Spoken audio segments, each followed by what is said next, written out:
When it comes to oddball musician David Bowie, you'd be hard-pressed to find something of his that isn't bizarre.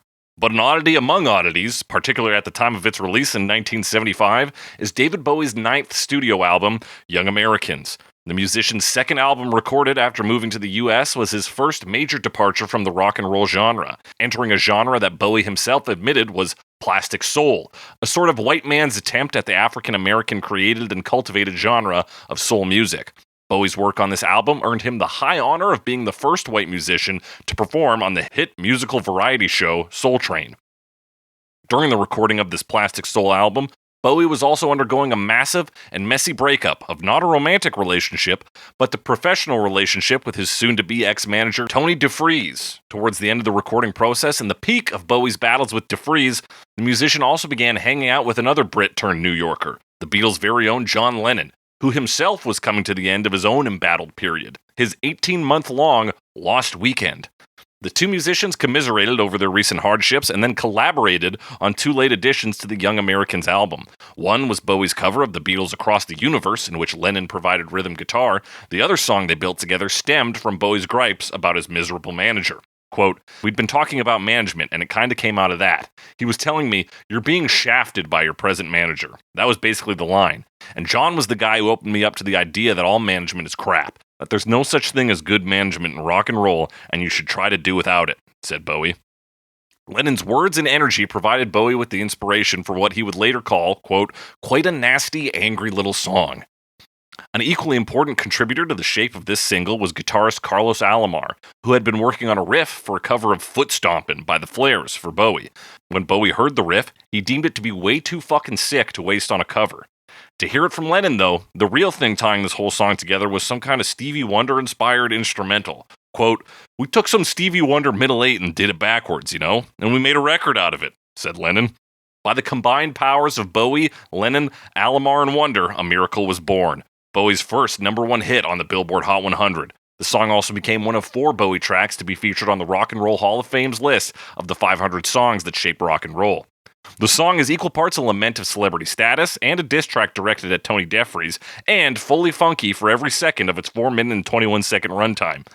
Despite the song's clear distaste for notoriety, this track could have only made Bowie more famous. That's right, we're talking Fame by David Bowie on Bowie Me. Hey, but you're there where things are hard. Hey, the brain is just the flame that burns your church to keep you in. That's right, it's Bowie Me, the only podcast that compares famous Bowie-related songs to their many cover versions to find out which one keeps you insane. I'm your host, as always, The Snake, joined by my bully co-host, Alex Mildenberger. Bully for you, Alex. Bully for you, dear sir. Alex Mildenberger, what's going down? What is going down? I mean, it's the new year, Yes, 2025. 2025. It's 2025, for real. You're listening Yes. to this live. Live. This any flops and errors you hear is because this is live to your ears. Yep, 100% live. It is January 2025. What else is there to say? Listen. I can't believe it's been a very interesting week. Yeah. It was kind of crazy. We rung in the new year by killing just multiple CEOs. Yeah. Everybody was just so behind the movement that instead of like a countdown with the ball dropping, we just killed 10 CEOs. I was not expecting that to be the public reaction to that, but what are you going to do? I'm honestly proud to be a human being at this point. Yeah. We got real change coming this year and some real money because they're spreading the wealth of those dead CEOs, let me tell you. Yeah, just like in that rooftops. movie. Just like in that Time. movie. In Time. With Justin Timberlake. Yeah, that movie sucked. Fatima and I just watched it a little while ago. Okay. And it was the first time I saw it. It came out in like 2011. Yeah, I remember I saw when it in theaters. Yeah, I remember I read one review of it and it was positive. They were like, yeah, it's pretty solid. And like, it was okay. Yeah. It was okay. And also, I mean, our attitudes in 2011 versus 2025, 2024 when I watched it, pretty different. Like, things have changed since then. Yeah, what was we've learned the things. biggest glaring difference? Yeah, is that Justin Timberlake No longer injured his respected back actor or whatever? Oh, that's what was running through your head the whole time. You're like, Justin Timberlake can't do this now. He's got a back injury. Oh, it hadn't happened yet. I don't think. It was recent. It was like because it's the tour, you know. Yeah, it'll ruin the tour. But you're telling me that his back injury, it'll ruin the tour. He just needed to like cancel some shows or something. Yeah, no, I get. I'm still just trying to figure out how this relates to In Time, his 2011 film. Oh, it doesn't. No, I'm just. Yeah, I was asking what difference culturally you noticed between 2024 when you watched the film and 2011 when it came out. I mean, they're like, let's rob a bank and then everyone will be better, and then everyone like works together to help each other. Okay. Wait, it just seems very optimistic. Believe it? Oh yeah, it is optimistic. I'm still 100% behind bank robbers. Oh, and then they're like, I don't know, like the cop is like, I don't know if I should go after these guys. No, that's not really what happens. Oh, so like a cop with like morals is the cultural difference. That's the cultural optimism. That's the big difference. That checks out. We're not talking about the hit movie In Time though. We're talking about the hit album and the hit amongst hit songs, Fame. Yeah, a big Bowie hit. Not one I'm like intimately familiar with, for reasons we'll discuss very soon. Couldn't relate to the song. Yeah, I'm not famous enough. You're like, I don't know, it sounds pretty good to me. What I Want's in the Limo? That's awesome. Actually. Yeah, it's in the limo? Everything I Want? And I'm allowed in there? Great. This Fame thing can't be too bad. But, one that I can hum along to at least. Right. And gets played a lot and has a cool little hook. I do like that. Supposedly that in the writing process, that hook sort of came from John Lennon, but he was singing AIM. Yeah. And then David Bowie's like, I got another idea. It's like, here's something that'll really blow your mind. Yeah, I do want to know why John Lennon was just singing AIM. Well, you came up with a hook, and then it's like, what do we do with it? It's like, how about the thing we've been talking about? Yeah. Yeah. And I still don't know where Stevie Wonder's middle eight comes into there. No, that's unclear. I mean, you just said there was a Stevie Wonder thing that we played backwards. Like, what is that? So that's like the intro. I understand that. The part that's reversed. That's Stevie Wonder that's part? What they're talking about. But what Stevie Wonder song does it come from? Oh yeah, I have no idea. That's my questions. But we'll have answers on that later. Young Americans, Alex, do you like this album? Of the David Bowie albums in the 70s, it's the one I know the least. Really? Yeah. I mean, I guess 70s is like some of his biggest hits too. Yeah. I mean, that's all the really exciting stuff. This is probably, at least to me, the least exciting. It's I mean, Young Americans. I love the song Young Americans. So go ahead. And there's some decent, still some good stuff on this album. It's just I've never dug into it as much as the other ones. Maybe I've just felt less motivation to do so. Okay, I really like Young Americans. I think front to back, it's a pretty stellar album, and it's, like I said in the intro, quite a departure from what he had put out to this point. He's basically trying to do an American album, American soul music beyond that, and he's a super white British dude, so he's also David Bowie, so a very interesting sound from this. Young Americans, Win, Fascination. That's a good run. Like, this is a good run right up to about the Across the Universe cover, which is like, okay. I like it because I'm a David Bowie fan, but it's not like spectacular. It's like amusing because it's this sound. Yeah. Yeah. And it has like one of the biggest surprises is that it has John Lennon on it. Like, yeah, just doing rhythm guitar, but he's there. He's there. Can You Hear Me is a great track, and like Fame. And this is like you said, you're not really familiar with it. I kind of knew it from the radio and stuff, heard it on a Best of Bowie, and was like, I don't need to hear this one any more than I've heard it. So I don't typically listen to this song, but coming back to it this week was very interesting. Now, you said this was his bottom of 70s output, so you're putting pinups above this, just to be clear. Ooh, sometimes I forget about pinups. Yeah. Which I like as well. Pinups is good. We talked about pinups a couple times. Like, it's good, it's fun. I wouldn't say better than Young Americans, though. You're right. I probably wouldn't say that. I wasn't thinking of pinups. Rarely is anyone. Are you saying it's better? Are you saying that Peter and the Wolf, though, is better? Peter and the Wolf. That's exactly what I'm saying. It's a classic. Peter Wolf, top 5 David Bowie album. It's got the most history to it, you know? Yeah. But if we were to discuss a song from Young Americans besides Fame, it would be Young Americans. I love that song. Oh, absolutely. Yeah. Phenomenal track, great opener. But we're talking Fame because it's a bigger song. I really like in the a reality tour recording where they play the Young Americans like drum fill intro and then actually just play all the young dudes instead. That's right. Which is fun. That's a good fake out. But also, what a great drum fill. Yeah.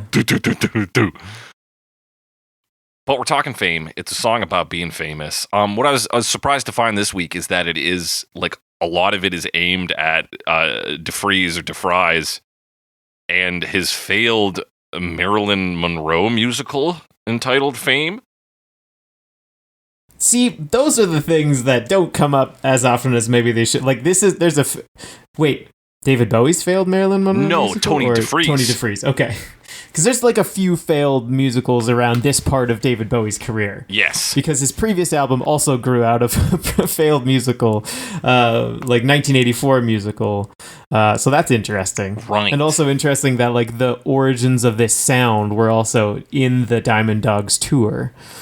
Right. So they're kind of related. Not that it really matters that much, but that's funny. I did not see that. There's a lot of actually interesting things about this song. Yeah. Number one being John Lennon was also there. Mm-hmm.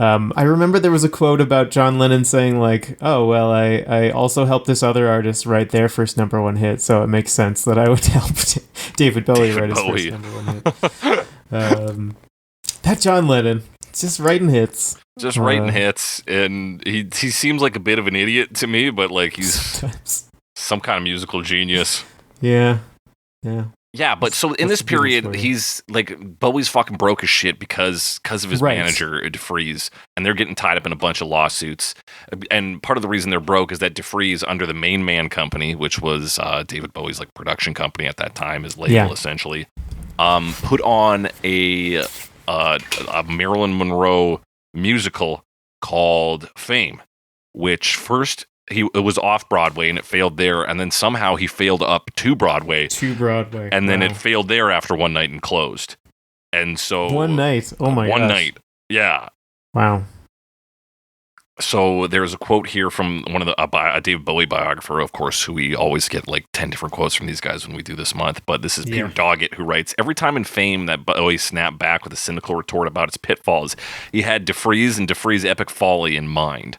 So like, it's very funny to read it this week and have that in mind. You're like, oh yeah, this is just Bowie like, like complaining about Fame, but also very specifically complaining about bad management, specifically the bad management of DeFries.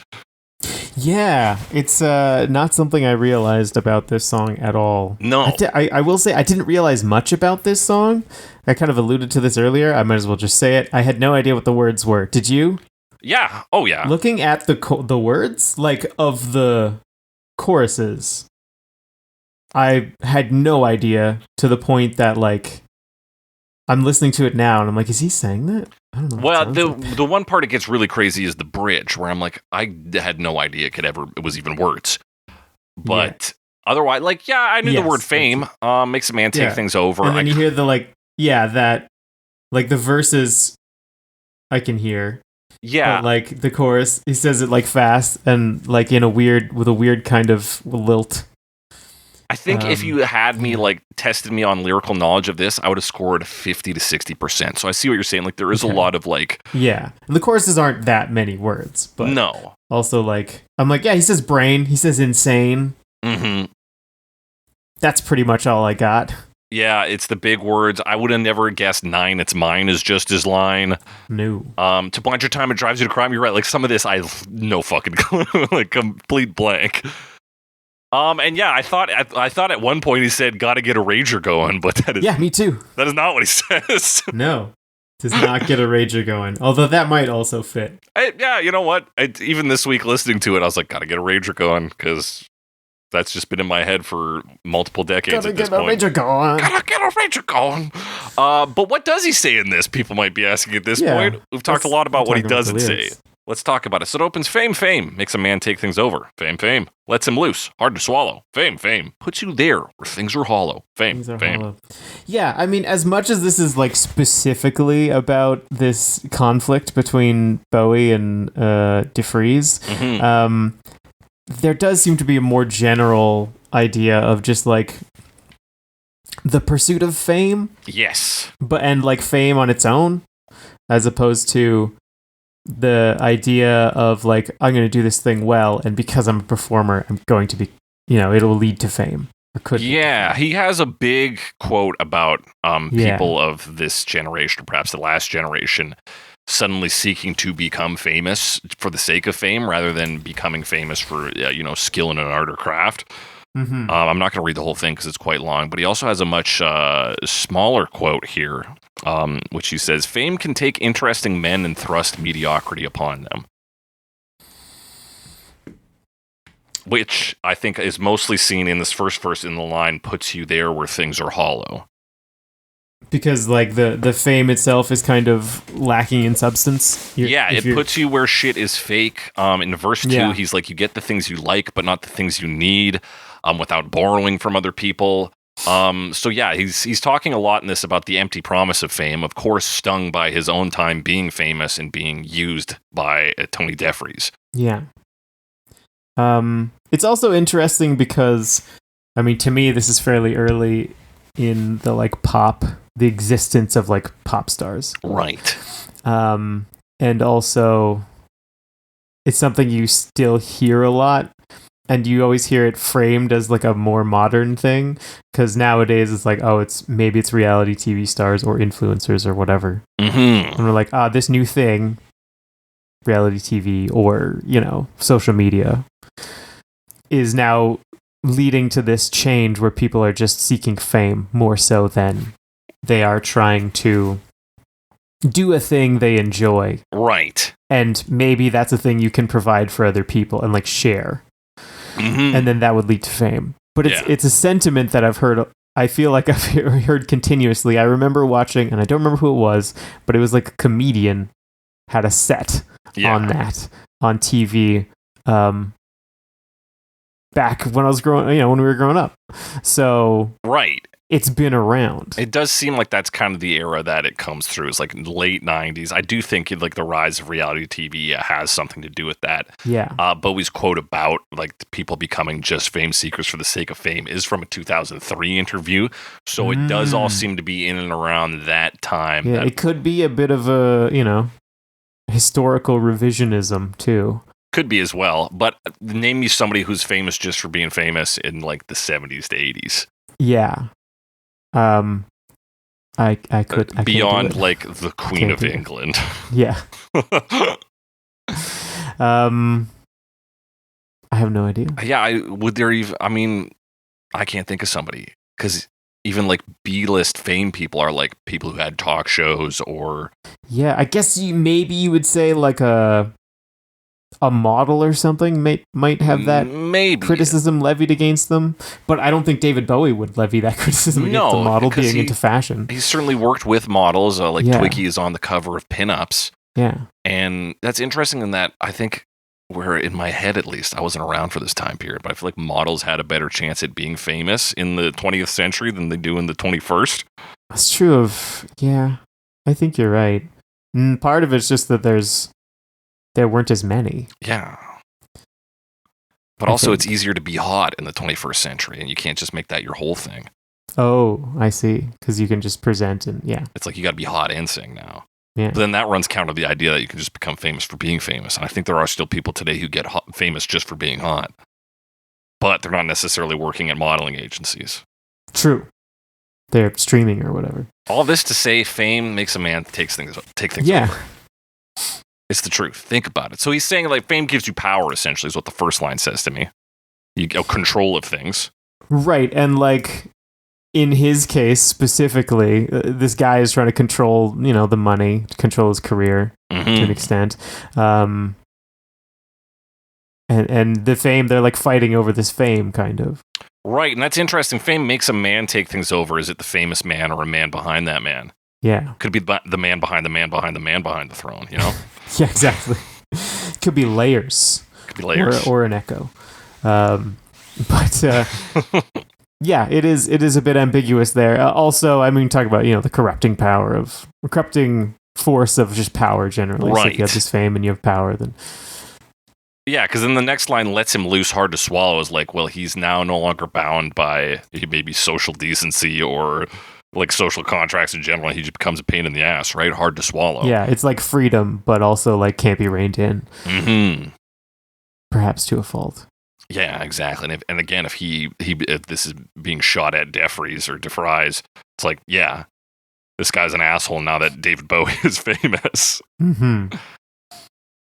But that's your first verse. Puts you where things are hollow. It puts fame takes you to a strange space where things are not necessarily real and maybe meaningless. I guess the other thing is, like, if you are chasing fame, like, to a degree, because obviously, like, there's the side of him where he's like, I want to make music, right? I want to do these creative pursuits. But then once you achieve that, you're like, well, now I have to maintain this fame, and the things you have to do that are not necessarily meaningful.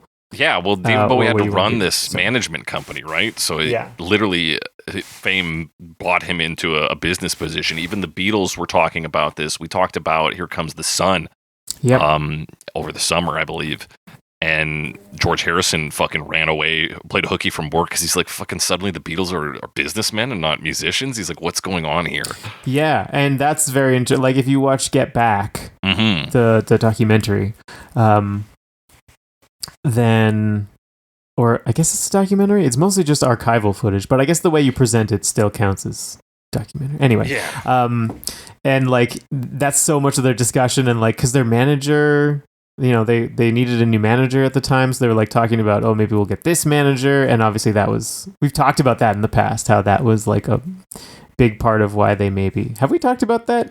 I think that discussion was like a big part of why they ended up splitting is like business reasons, right? And that maybe explains John Lennon thus influencing Bowie to write this song, being like, oh, management's no good.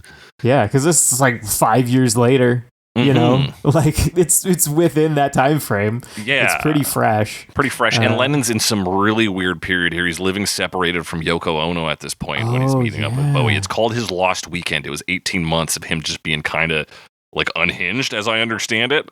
Yeah. So he's in a really gnarly, bitter phase. He's right at the end of it. Shortly after meeting up with Bowie, he reunites with Yoko Ono. Interesting. I wonder if it's because he saw Bowie, who was big into his doing drugs period at this point too. Yep. And he's just like, I gotta fucking get it together.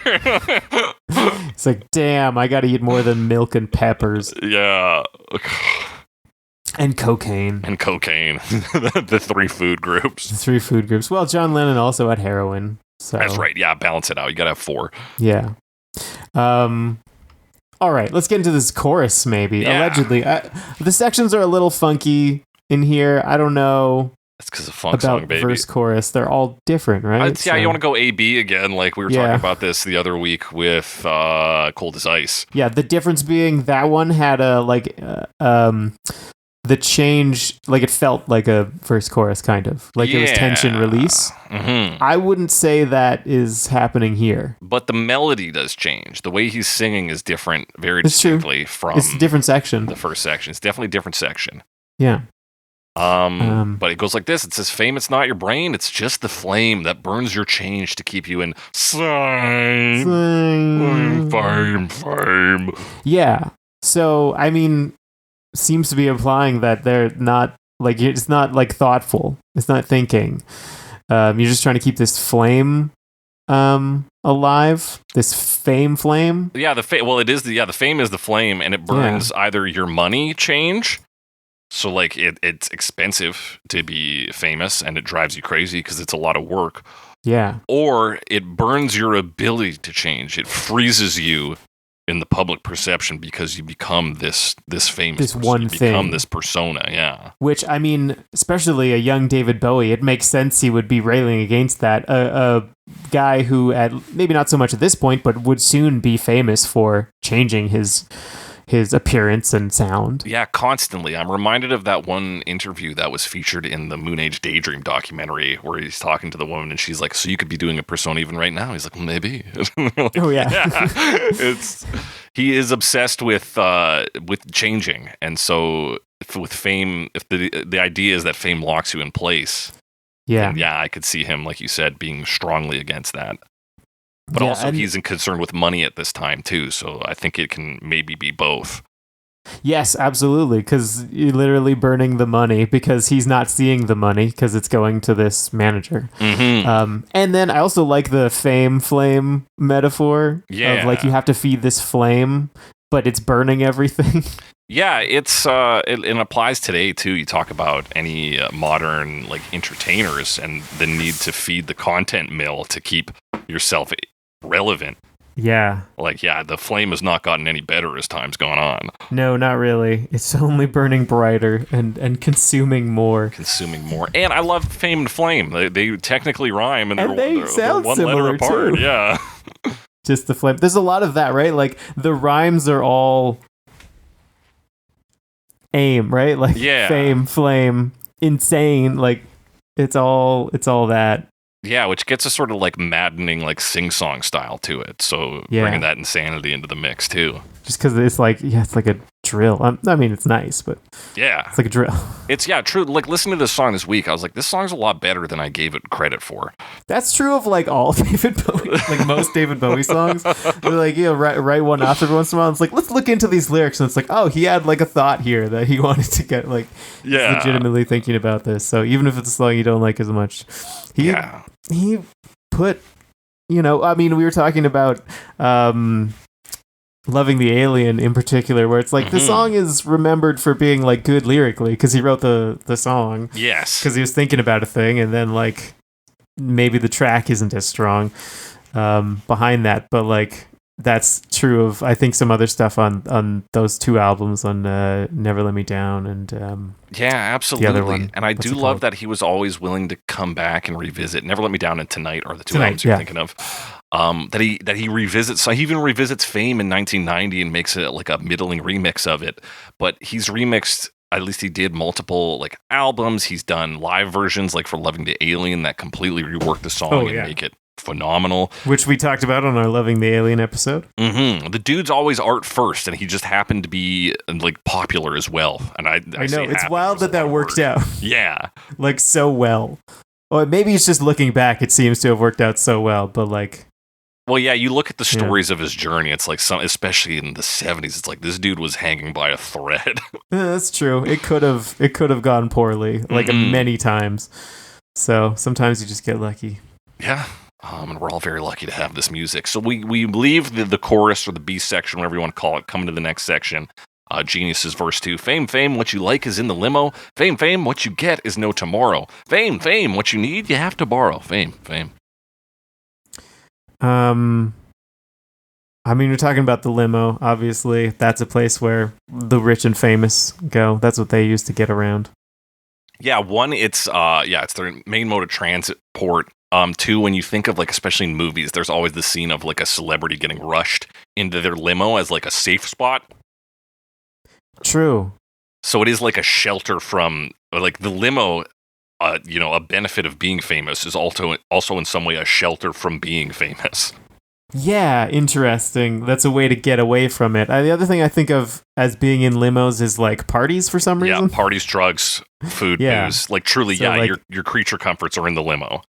I guess so. Like the limo is where like what you like is the things you can't show to other people, and that's in the limo because the limo is this more private area. Yeah. Whether it is a party or you're there alone. Exactly. Limos are made to be comfortable just on a basic level and have these provisions in them for people. So it's truly like a sanctuary in sanctuary. fame. Yeah, I like that.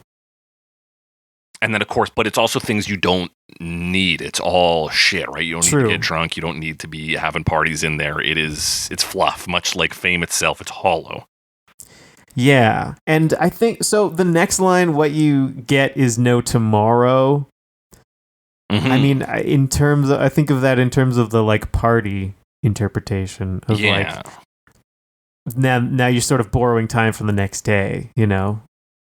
There's that classic analogy. It's like getting drunk is stealing happiness from tomorrow. Yeah. And there's a bit of that here. It's a lifestyle that has no future. And again, maybe plays to his idea, if it is indeed there in the previous chorus, of burning your change, being frozen in this moment of fame, being this persona. It's like, well, nothing can change. Nothing can change. So you have no future. Exactly. Each day is the same because it's getting back in the limo to do drugs, to go to the next whatever, to get back in the limo to do drugs. Yeah. It's all the same. And then you already mentioned the idea of like not of being, superficial, and if you actually need something, you need to get it from someone else. Which I think, so I don't know exactly what David Bowie's life would have been like at this point, but you hear, I mean, we watched Entourage. I just saw the Entourage movie. But like the idea of like a famous person like only needs to be like, hey, I kind of want this thing, and then someone else goes and gets it for them. Because they're just surrounded by people, and then you kind of become like dependent on them. For everything. For whether it's work or like a place to live or all of these things. It's like you don't actually own any of this because you're just famous. You don't even, and especially for Bowie this time, you don't have money. Yeah. Oh yeah, exactly. You don't have money, so you need to rely on borrowing things. I don't know exactly how this one fits in with his manager dispute. Well, I believe, one, because he's broke as shit at this point, so thanks to his manager. True, so that, borrowing. I guess, he's talking about that. Two, his manager borrowed a bunch of money from their company to put on a fucking flop and basically bankrupt them. Like, it didn't work out. You know what we should do next? Broadway. Yeah, and I think that what you need, you have to borrow. Maybe the manager side of that becomes more clear in the next stanza here, quote-unquote, chorus 2, where he says, fame, 9, it's mine, is just his line. To bind your time, it drives you to crime. Fame, fame. So painting, of course, using German here, 9 for no. Maybe painting DeFries or DeFries as a bit of a Nazi. Yeah, be interesting. I mean, this was around the time David Bowie wore that Nazi uniform. That's right. I don't remember exactly when that happened. I think that was Diamond Dog's kind of promo era, so 74 is my guess. Okay, so it would have been just after this. I mean, this is just after, right? Yeah, this is just after, yeah. Interesting. Yeah, interesting he brings in the German as well, only because then it rhymes, for one. And also, like, he went to Berlin not long after this. So. He did go to Berlin afterwards. And I almost wonder, like, now I'm like, did he wear that uniform because he was, like, mad at his manager, and he's like, my manager's a Nazi, that makes me a Nazi? Yeah, was he trying to make some statement and it just wasn't fully clear? Didn't work at all. Yeah. That's interesting. But that's just me fan theorizing about what David Bowie might have been doing. And I don't even know if he remembers doing that. Obviously he's passed away now, but like... A lot of milk, a lot of pepper. Yeah. a lot of cocaine.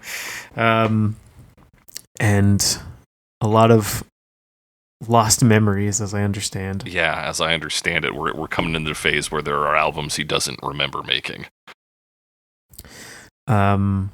But are still really good. Still fun. Yeah, I know, right? I wish I could do anything that good while fucked up on drugs. I know. It's like, I wish it was like, and then he was fucked up, so like it just didn't work out. It's very funny that some of his worst albums are like close to after sobriety. Yeah. Well, that was also when he was like, I'm kind of bored with this, and then he rebounded, so that's nice. Yeah. It's nice that it's like mostly unrelated. Mm-hmm. Yeah, well, because he's got phenomenal albums on both sides of drug addiction and like before, during, after. Yeah. So it's nice to see. It's like, oh, well, you just have to be a generational talent. You don't need drugs. Yeah, you don't need drugs. You just need to have a phenomenal brain.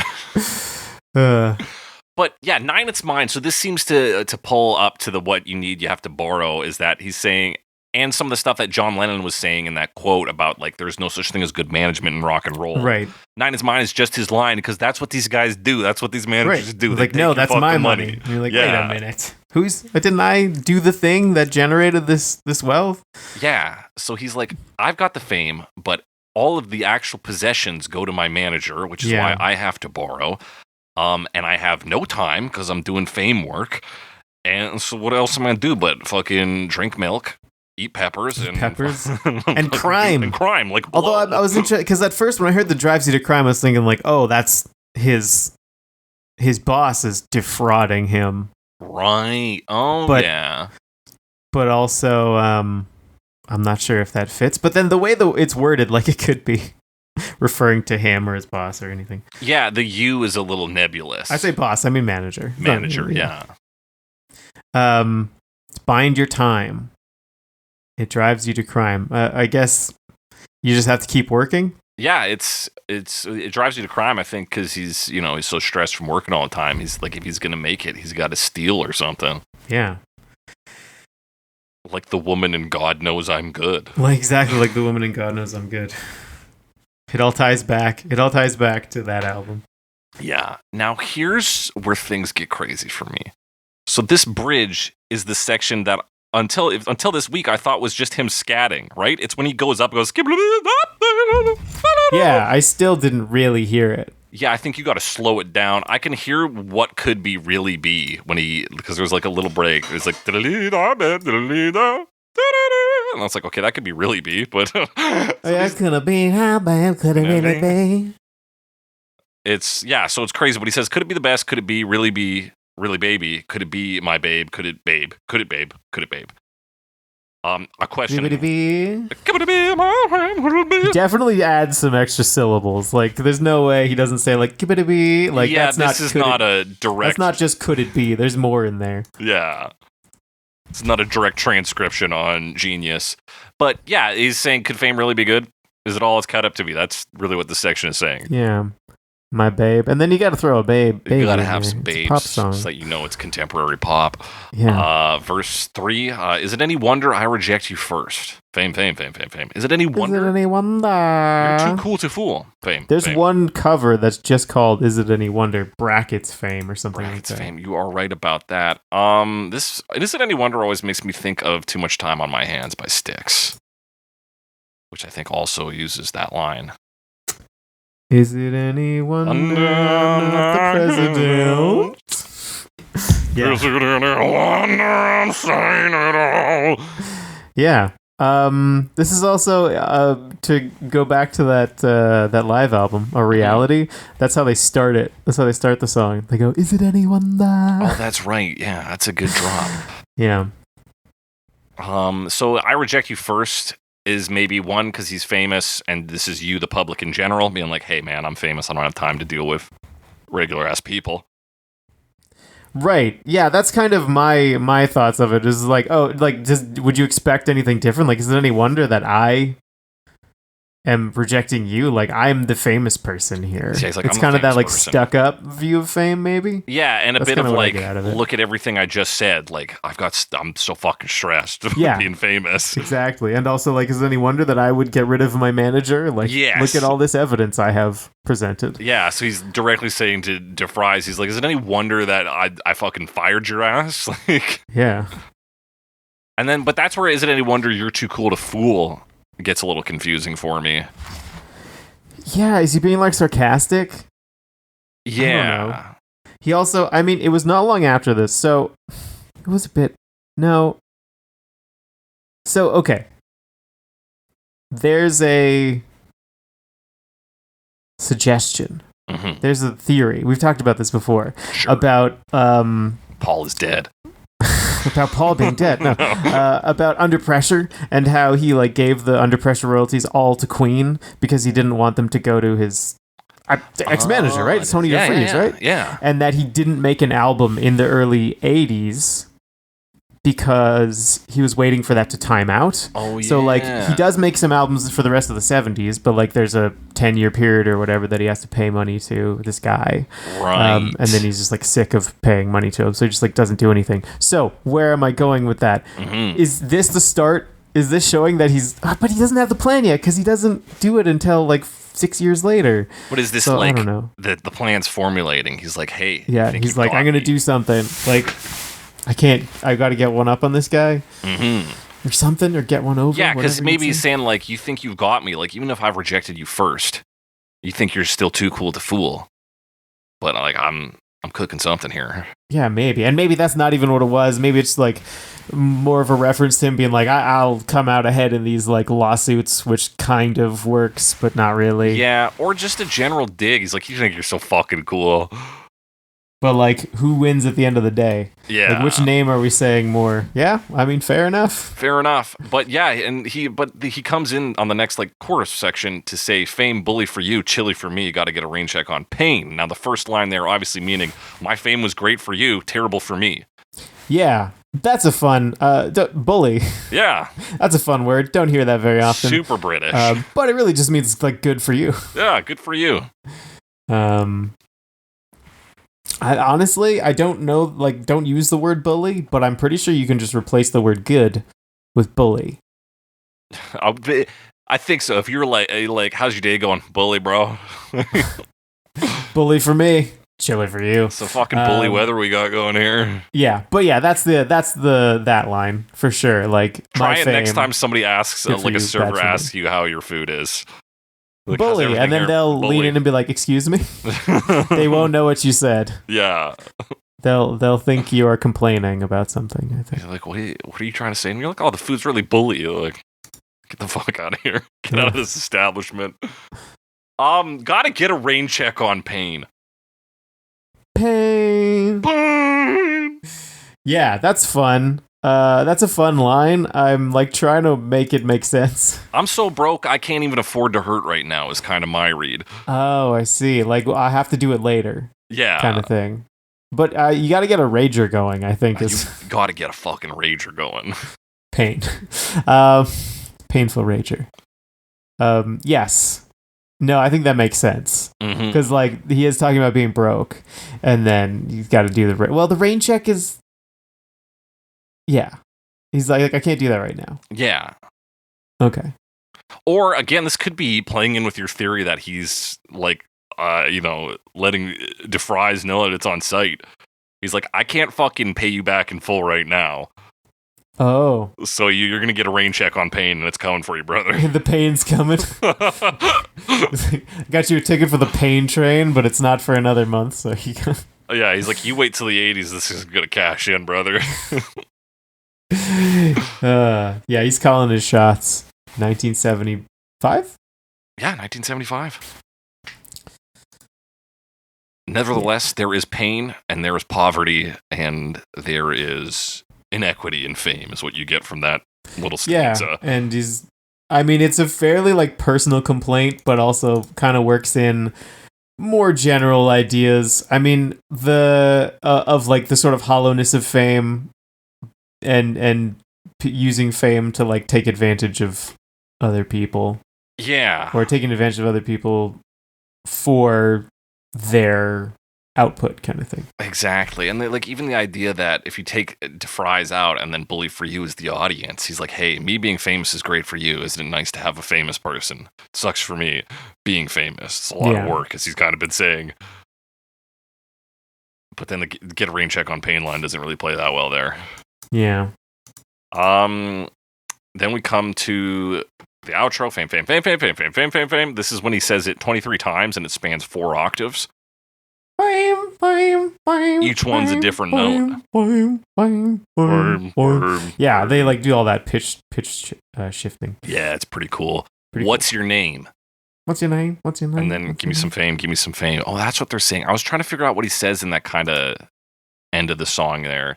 I thought it might have been It's a Game, but give me some fame makes sense too. Song Facts suggested that he said that, fuck, I gotta find it because it's pretty funny. There's 2 things that Song Facts suggested. They said, Bowie whispers something at the end. It is rumored to be either brings so much pain or feeling so gay, feeling gay. Yeah, that sounds like a rumor.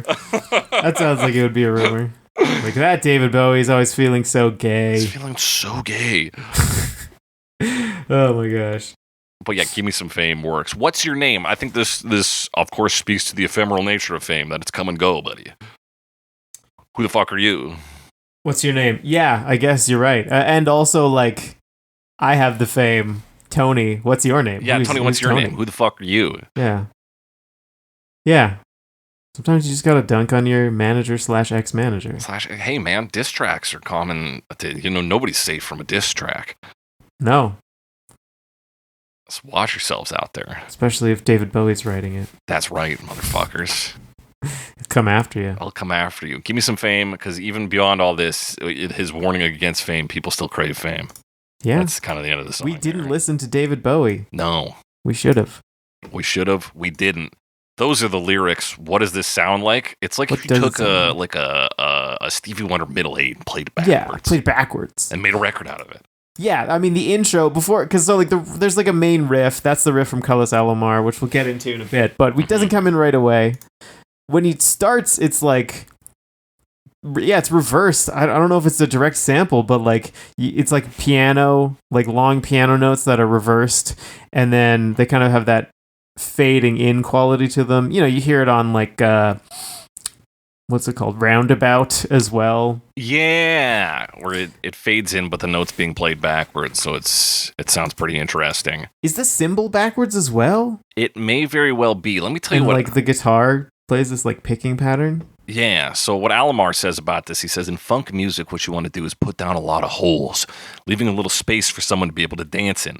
Lennon played acoustic guitar, and we reversed it. And that's the suction sound you hear at the beginning. Oh, it's an acoustic guitar. Yeah. Okay. I guess, yeah, that makes sense. He goes on to say, then we put up big reverb upon David's riff, like going to a recreation center when it's empty, taking your amplifier and your guitar and filling that room. That big reverb being like the main, like... Oh, I thought he said David's riff. I thought maybe it was that intro part where he picks. That's probably it, yeah. Only because the riff was from Carlos Alomar. That's right. Like so, the main David's riff would be a different riff. You are correct, Alex. I think. No, you're 100% right. But damn, okay, so that's the intro. Yeah, and that is big reverb on that guitar. That's not the reverse suction noise. Especially right at the end. Okay, that's where we get into that. It's about 15-ish seconds in where that riff comes in. So this is from Carlos Alomar, originally written, as you mentioned, for a cover of Foot Stompin'. Did you see the cover? No, I didn't. Cover, I should say, because he didn't record it, I don't think, but there is. He performed it on the Dick Cavett show. Of course he did. So you can. There is footage of it, and it's the riff. He plays it. Shit. Yeah. So like it's right there. So that's pretty cool. Love to bring up the Dick Cavett show. Love it. It's all about Dick. It's all about Dick. But yeah, so I mean, it's the sound of this album. It's Carlos Alomar, which I also like. I was reading an article about this song, and it referred to Carlos Alomar as like former James Brown guitarist, which is true, but he didn't do that for very long. No. Apparently, he was like a touring guitarist, and he like got fired because he missed a cue or something. Shit. That's the story. Anyways, and then he met David Bowie, and that was a pretty cool thing. Yeah, 70s to really 2000s. He's making music with him. And yeah, dude's a phenomenal guitarist. Very good guitar player. I mean, he came up with this riff. I also like how David Bowie's like, this is too good for a cover. I like that. You gotta put this on one of our real songs. We can't waste this. Fucking Foot Stompin'. Foot Stompin'. Yeah. I forget who Foot Stompin' was by. The Flares. Flares. That's right. A song I don't really know, but it makes your feet stomp. But this riff is like textbook funk. It has such an ideal sound of the genre. And but like that like kind of hold at the start, that's what he's saying with that like leave holes for people to dance in. Like that's what he's doing. And that riff kind of sticks with us for the vast majority of this song. Yeah, like most of it. It's there most of the time. And yeah, it's really great. Yeah, really big, dumb, simple bass to accompany it. It just kind of hits some root notes here. Ba-bam. Da-dum. Ba-dum. Bam, bam. Yeah, but it kind of does do a little slide. I think I a couple little slide. Boom. Da-dum. Da-dum. But it is really mostly just this pulse. Yeah. But I mean, that's sometimes, it's funk. Sometimes in funk, you can just sit on the same note. Hey, as long And as it, you're like, back on the and one. it like rules. Yeah. And you're just like ba-bump, ba-bump. But like if you're like grooving, then like it works. Yeah, you need something to be steady for people to just cling on to. It's excellent. There's a few other sounds. So like the drums have that sort of, I say relaxed feeling, but it's kind of like that slightly behind the beat sort of thing, I think. Yeah, the way they're hitting that like closing the hi-hat kind of hit. It gives it feels a little more casual. like a drag behind it. More confident, yeah. Yeah. Very cool. And then like occasional fills. There's actually 2 guitars playing the riff more or less. Yeah. It's not all it's doing, but like there's one in each ear, and the other one, the one in the right ear, plays along, and then will like do something else for a bit. We're like, that kind of stuff. Right. It's the more distorted one because it also does that. Is that the one you're talking about? I'm talking about, it's a fairly quiet one. Okay. On the right channel. There must be 3 guitars then. I think there might be 3 guitars. Now that we're talking about it. Because, you're right, there's the one that plays the high. Yeah, there's 2 kind of what you'd call the more funk guitars. So the left one is really the main riff, and the one in the right, a little higher, a little quieter, same tone generally. Yeah. And doing little noodles. And then there is kind of the one that comes in at the end of phrases and does like the ba-na-na-now. The like more quiet one, you mean? Or is that no? That would be the distorted one. Your more quiet one is it. your right channel one you were talking about. Yeah, and there is a lower one that just plays these like like crunchy chords. Yeah, it's very rich, this track. There's a lot of a lot of texture.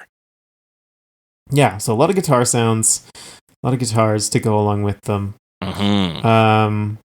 And that's your intro, and the verse, I guess, because like it's more or less the same. Mm-hmm. But once he starts to sing, there's some of that grumbly stuff. We were talking about the more distorted guitar. It plays like that kind of things. Yeah. Those kind of things, I should say. This is also, I mean, this gets called the verse in Genius. But as we've discussed, the fame, that's kind of like the hook of the song, this right? Is true. Largely courtesy of John Lennon.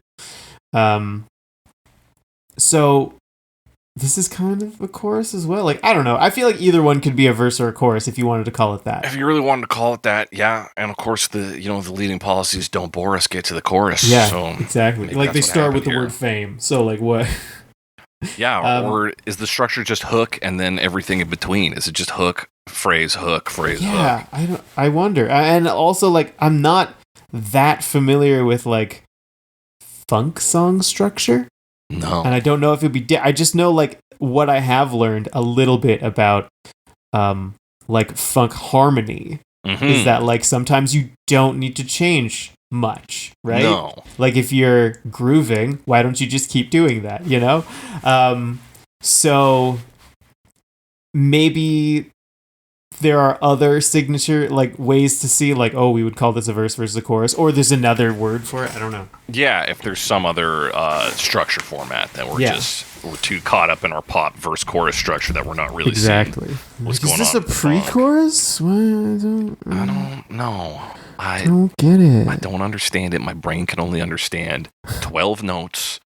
Is it 12 notes? Is it 8 notes? No, it's 12. 12. In the classic Western system, and it's got to be verse, chorus, bridge. 12 notes. You got a verse, chorus. Sometimes you put things in between. Mm-hmm. Sometimes you call the bridge a middle eight, but we all know what it is. We all know what's really going on. Yeah, exactly. So the hook. All this to say the hook. What a hook. What a hook. Yeah. Bam.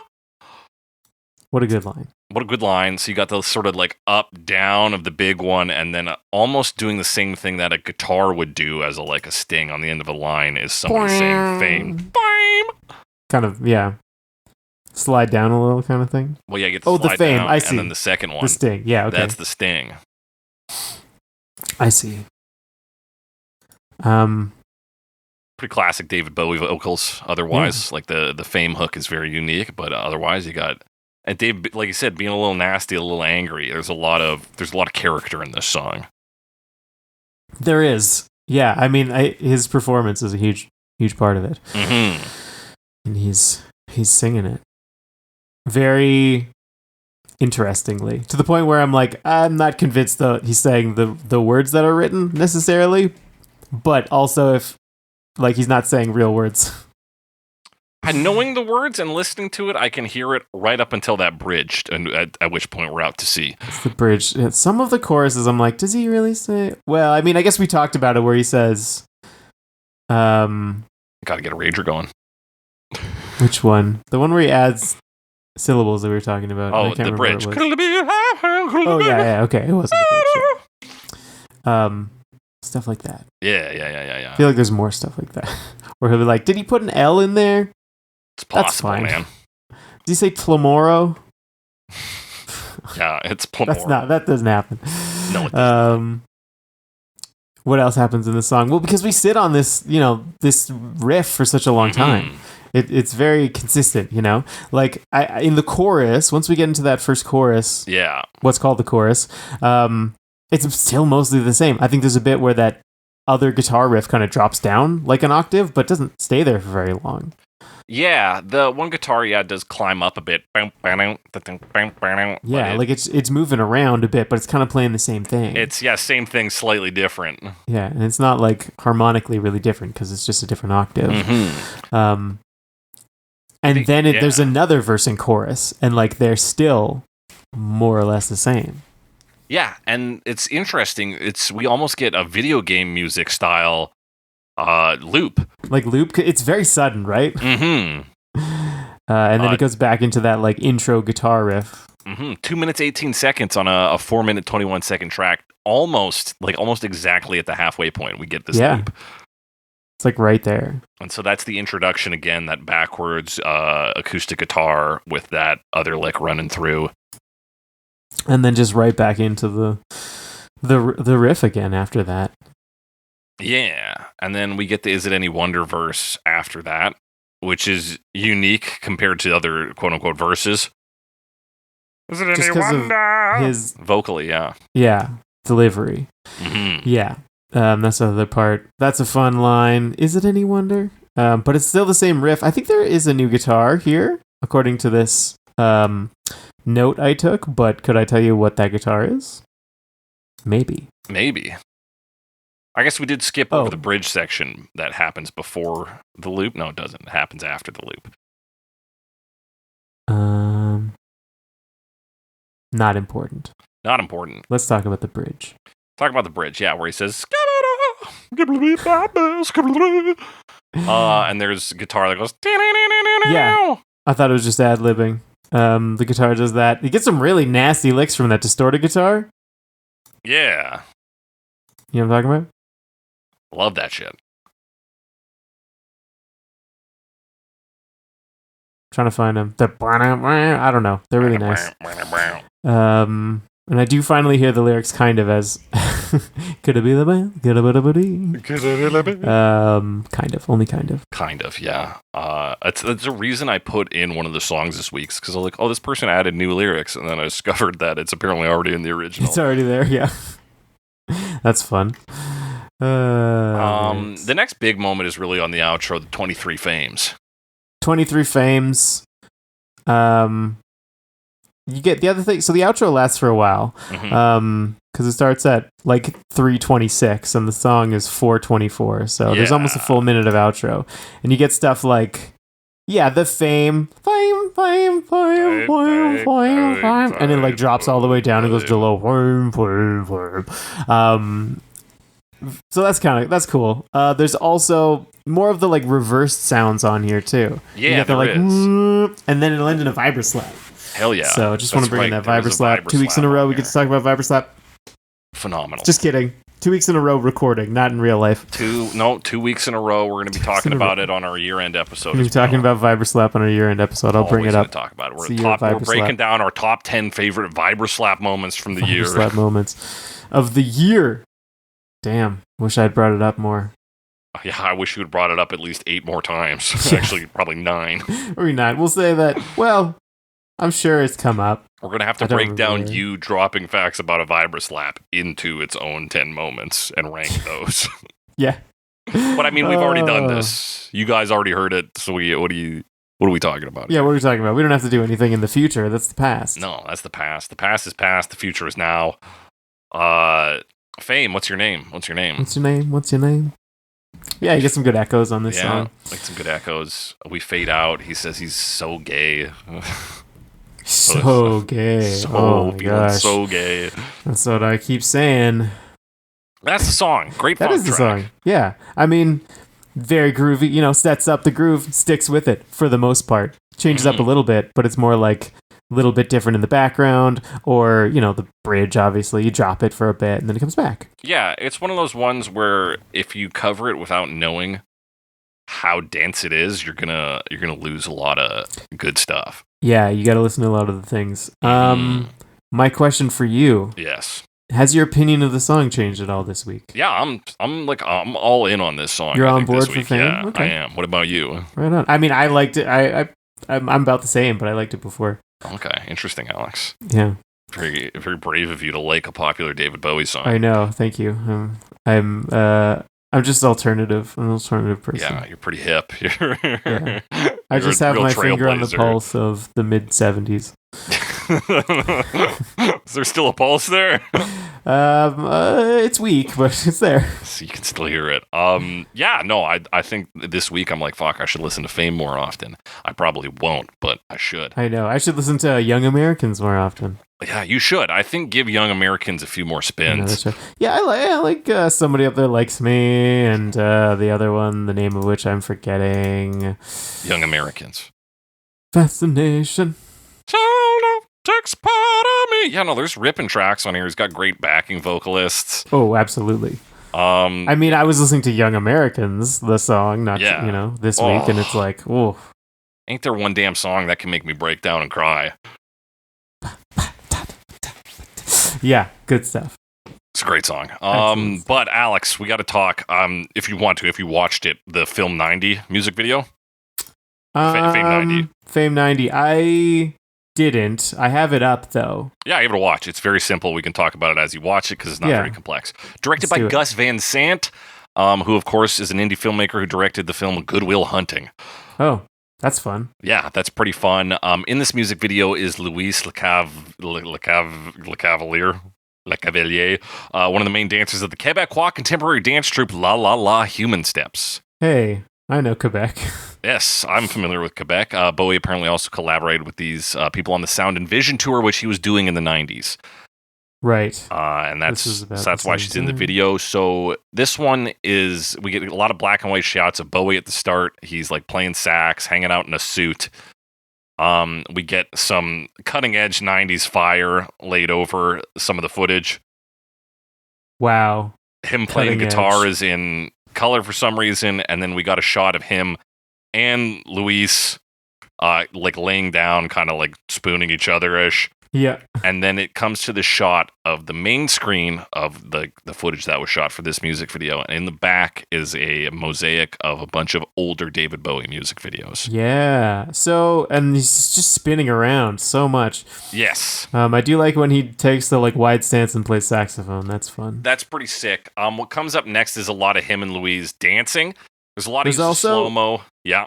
Oh, I was just going to say a copy of the shots of him playing the guitar, but it's inverted colors. That's one of the little videos. One of the little videos in the back. Yeah, in the back. So yeah, you got some, like the first like cool shot you get is the dancer doing like a leap over Bowie as he's crouched down, and it's in slow-mo. Yeah, that's fun. It's fun. A lot of this does become, at least in your main screen there, just kind of like David Bowie putting his like stage performance background to work. Yeah. They do some dancing. They do a little like mime work. Yep, I see that. He does his like eye thing and moving his hands around. Yeah. And then she's doing it. And then we got a different shot of him doing it. But that's most of the video, just kind of them dancing. There's kind of a fun thing where the flames come in from the bottom and the top, and the black background gets progressively redder. Like it's all getting consumed by fire, the flame of fame, as it were. I see. She at about 240, she like licks her finger and sticks it in his mouth. That's fun. That's fun. And then from 250 on, we've got just her doing that dance while he's playing guitar. Yeah, it's a lot of them dancing together in the middle, and then he just like goes back to the guitar. Yeah, and then from there it kind of shuffles back to that mosaic screen. They smile and laugh a bit. It's a pretty straightforward music video. I like the bit. Okay, you talked about her sticking her fingers in his mouth. Yeah. But she also like lifts him up. Like it's like a magic trick. Like she's holding him with one hand. Yeah, that's right, because he's like in a dip. laying flat. Also, I think she might just like lick her fingers and then run it along his jawbone. Nah, she's sticking that right in the mouth. Okay. No, you're right. It is along the jawbone, Alex. I just wanted it to be freakier. You win. It is freaky. It's pretty freaky. It's freaky either way. What? But yeah, that's the music video. Yeah. Okay. From 1990. From 1990 for the 1990 remix. So if you listen to it, you'll notice it's a bit louder. It's a bit, it's dumber, kind of. It's not bad. It's not good. It's probably like we're putting it on CD kind of thing. Yeah, it's more of like we're putting it in the 1995 film Copycat. Oh, yes, the 1995 film Copycat. I should have known. You should have guessed. It does apparently feature in that. I haven't seen the film. It has Sigourney Weaver in it, though, and some other famous people. Okay. But not important. I don't think it was made for that. I think he picked it. It was part of promoting the Sound and Vision tour is why he used it. That does make sense. But we've got to promote sounds and visions. We do. And whatever else Podbean wants to throw at you, because we're going to get into some covers after a short break. And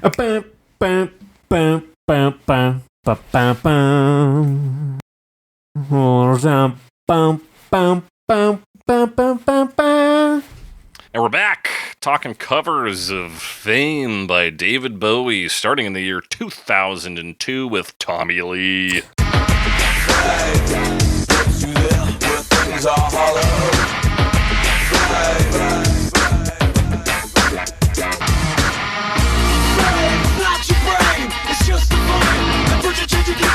With Tommy Lee, Fame 02. Fame 02, because of the year it was released. That makes sense. Yeah. I'm looking at the album artwork, and it kind of looks like there's a David Bowie like best of. Yeah.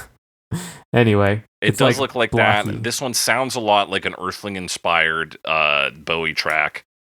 And Tommy Lee, of course, the drummer and founder for Motley Crue. This is his first solo album. It does sound very Earthling, but it's more like new metal, I think. Yeah, it's Earthling by way of new metal. Yeah. Because I don't know how familiar Tommy Lee would be with like drum and bass / jungle music. I don't know. I mean, he could, like, he's at this point has been a famous guy for almost a few decades. Yeah, you know? And he sure does love. That's one of the things he's like. Fame. Yeah, it's pretty good though in this version. Yeah, he kind of like this one has new lyrics, and it's more of like I mentioned new metal already, so like it's kind of like rapping going on. Yeah, kind of. Do what you like, do what you want to do. Do what the fuck that you want to do. And if you got strong game, money, and fame, then your dirty wishes will come true. Yeah, all these like dirty wishes will come true thing, which, I don't know, very 2002. Very 2002, very Motley Crue. Like 2002, like grimy Fame thing. Yeah, so already he's like, Fame's great if you want to fuck, I guess. Yeah, exactly. So it does seem like it's a little more like, but actually it's good. It kind of feels like that. Yeah, like he misses the point of that, like, and it's funny because he's like, if you've got strong game, money, and fame, it's like, well, this song's just about fame and also about how fame doesn't necessarily come with money. Yeah, and like, I don't know. I assume it's Tommy Lee singing the verses. It's very like, and like maybe all of it. Yeah, this could all be Tommy. Does he do the choruses?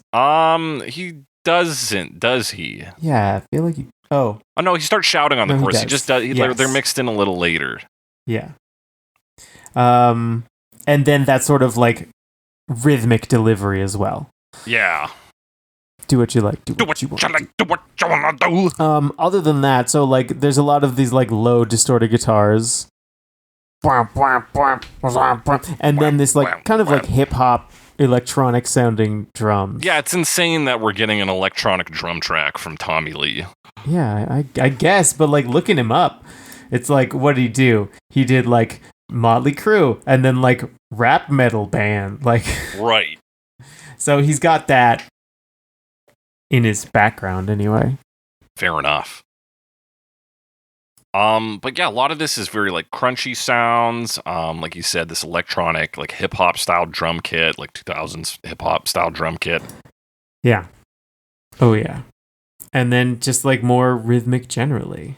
Yeah. It has the guitar riff in this is similar to the original, or like get clearly inspired by it. Not exactly the same. You get that kind of like really high noise gate, so like it's very distorted, but then it will cut out very suddenly. It's a good sound. Yeah, I can dig it. Yeah, you get like it's a bit farty sometimes though. A little farty. That one part is played pretty far back, so it's just like wham, wham, wham, wham, wham, wham, wham, wham, and then the big part comes in, and that's very front facing. It's very forward in the track. Yeah, and I'm trying to figure out like. Well, I wrote down, like, is this supposed to be, like, kind of tongue-in-cheek? Because it kind of feels like the parts he adds are like, but fame's kind of cool. If you're a piece of shit, maybe? I don't know. Yeah, that would, I think, require Tommy Lee to know that he's a scumbag. Yeah, and I don't know. I just don't know. I just don't know if he has that and is, like, smart enough to tie that together into this. I'll say this, like, sonically, this one isn't actually bad. It sounds fun, it's recognizable. Yeah. It's, like I said, kind of Earthling, very I'm Afraid of Americans inspired with maybe a little more of a nu metal bent. But that's not a bad sound.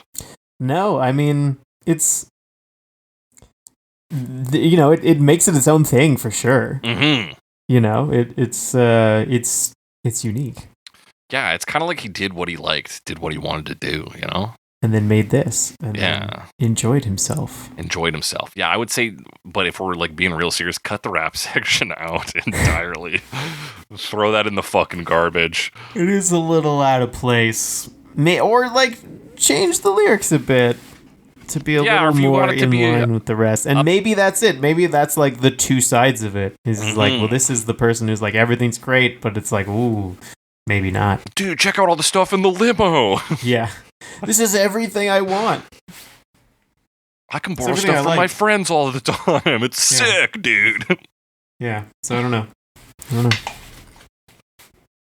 But yeah, so much of it is that like rap section and a breakdown of that rap section that it does hurt this one. I see my last note for this version is this fucking sucks, which runs contrary to me saying like the sounds are okay. But yeah, I think if he had just focused on what's in like the first minute of this, and didn't do the rap section, we'd have something that's passable. Would be stronger. Yeah, it'd be a lot stronger.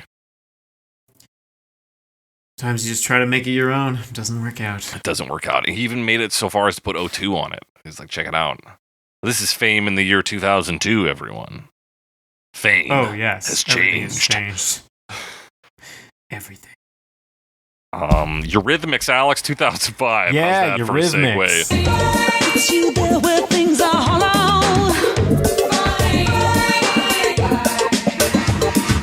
Not your blame, just a flame. Burns your change to keep you insane. They are, I mean, I don't think of them as a 2005 group. No, think of them as not. A 1980s group. It was so funny because, like, it's, I guess Annie Lennox and Dave Stewart both have solo careers, so it's the listing for title is Eurythmics, Annie Lennox, Dave Stewart. It's like, oh, who else is in Eurythmics? Nobody. Yeah, nobody. It's just Eurythmics. Mm-hmm. Eurythmics, the British pop duo. Yes. I mean, Annie Lennox I'm familiar with by name. I was not familiar with Dave. Stewart. Yeah. Because I don't know. But, they did Sweet Dreams. Sweet Dreams made this. Yeah, they've got a couple of hits. They're pretty big, I think. Like Annie Lennox, Scottish vocalist who, of course, sang Under Pressure with Queen and David Bowie after the passing of Freddie Mercury once. So there is some association with... And I always confuse her with Gail Ann Dorsey, who also has sung Under Pressure with David Bowie. Yes. But they're two different people. Yes. Let it be known here first. It's true. They're different people. And then Dave Stewart's a musician / producer. They're the voice of the nation, I've written down here. I don't know. Are they? Well, it opens with the line, the virus of the nation, I think. Is that what it says? That's what I heard. I think it's referring to fame. Yes, that would make much more sense than the voice of the nation. The virus. The virus. It's like pitched down. And this one feels more like it's focused on that. This is 2005. So we're getting that sort of reality TV era. Yeah. So it really feels like maybe they're directing it more towards that. That makes a lot of sense. And they're direct, dog. 2 minutes, 41 seconds. We're in and out on this. Yeah, it's pretty quick, eh? Like everything's fast. They play these like really fast, poppy, like synth chords that are like kind of low. Yeah, it's like which you might even expect in a Donkey Kong Country song. What? There's like a string synth playing like longer chords for that like more ambient effect. Yeah, that. And then like the drums, just fast, like they're just going electronic drums. Yeah, and they've got kind of like they're electronic, but hitting a sort of clanky, like almost like they're hitting like a triangle or a cowbell or something kind of. Yeah, there's a little clanky, but also like there's bubble sounds too. For sure, yeah, it's textured, which like the original, that's a mark in its favor. Yeah. And there's like a sort of siren in the back that comes in with the. Which lyrics? part? A siren, right when the lyrics come in, it's like fine, like a foghorn, like, but it's in the back. Yeah, there's a bit of that kind of stuff where you'll get like a whoa, like kind of sound, like as it goes through. A lot of things just like peeking in for a bit. And then, yeah. But if you go to like 24 seconds, it's like after she says "makes a man take things over," it's like. Yeah, I think that synth is like the kind of like background one that does a few things. Yeah, it's pretty cool. So it's quite like layered. There's a lot of that. I mean, this is the Eurythmics in 2005, so they've got like the experience and the tools to do that kind of. I would say even if you have no production. idea who the Eurythmics are, like just seeing their name and then hearing this, you'd be like, yeah, that's what I expected them to sound. Yeah, that sounds right. Yeah. It's either going to be that or some kind of like 90s workout video. Eurythmics. Fame, Eurythmics. Lift those knees. Yeah, lift those knees. What do I have for notes? Random Annie Lennox, vocalist. Yeah. Doing the singing. Also doing like backup vocals and everything. Yeah. There's a bit where she says yow. It's about 44 Yow. seconds in. Just wanted to mention that. That's pretty good. Yow. That's what David Bowie says in a Black Tie White Noise track. Ooh, which I track think. is that? Yow, yow, yow, That's yow, the song yow. Black Tie White Noise. That is the song Black Tie White Noise. Something to think about for sure. There's other like background sounds, like she laughs at one point. She loves to do weirdo laughing. She does it after turning to crime. And then a lot more laughing shortly after that. Yeah, there's laughing sounds. She's got a very soft vocal delivery otherwise. She's very like, that's the same to keep you inside. Like, it's pretty soft. Yeah, it is soft, but there's other stuff like in the delivery where like the "You're too cool to fool" line.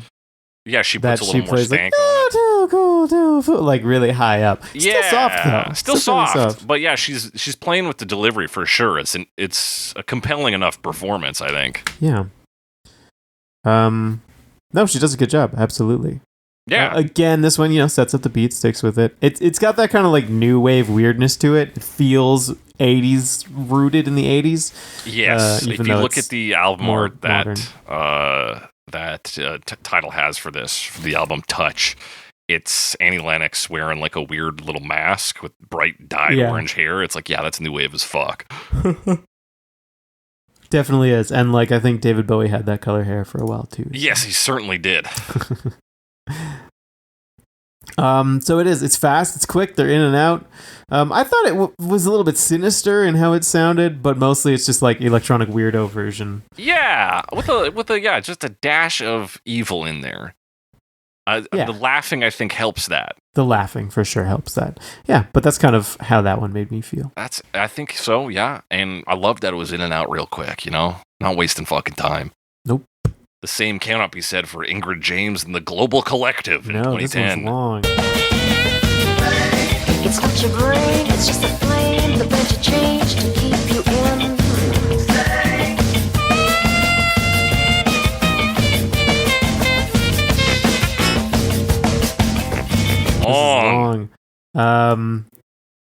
Ingrid James, Australian, award-winning jazz vocalist. Don't know what kind of awards. They could be like local. Yeah, it'd be very funny if it was just like from a community center or something. Yeah. Does a lot of like jazz stuff. However, this I would not call straight jazz. No, because it's with the Global Collective. It's with the Global Collective. This is, as far as I can tell, Afrobeat or essentially something related to that. You might call it a set of musically intelligent arrangements by trumpeter Paul Armstrong and multi-instrumentalist Todd Harrison, performed by artists from quite literally around the world.